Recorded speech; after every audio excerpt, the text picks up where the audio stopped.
Welcome back to the Everyday English channel. I'm Michelle, and wow, can you believe it? This is episode 10. We have officially completed one-third of our journey together. Give yourself a pat on the back. I'm so proud of you for staying with me.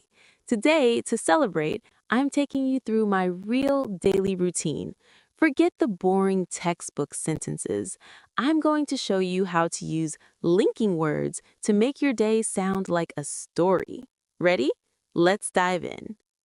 Most people just say, I wake up, but native speakers love phrasal verbs to sound more natural.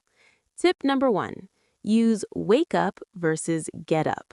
Remember, wake up is when you open your eyes, but get up is when you actually leave the bed. Tip number 2, use kick off. Instead of saying, I start my day, try saying, I kick off my day with a cup of coffee. It sounds so much more energetic. To make your routine flow, you need time markers.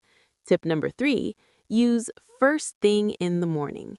This is a very common phrase to describe your very first activity. Tip number 4, use then or later on to connect your actions. Don't just say and. It makes your English sound much more professional. How you end your day is just as important as how you start it.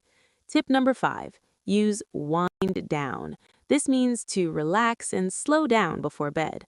I love to wind down with a good book. Tip number 6, use hit the sack. This is a fun idiom. It simply means to go to sleep. I usually hit the sack around 11 p.m. Now it's time for our favorite part, shadowing.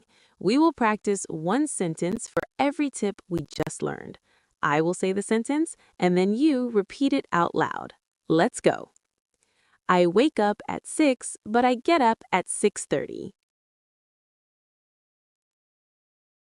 I kick off my day with a warm cup of tea. First thing in the morning, I always stretch my body. I have breakfast, then I start working.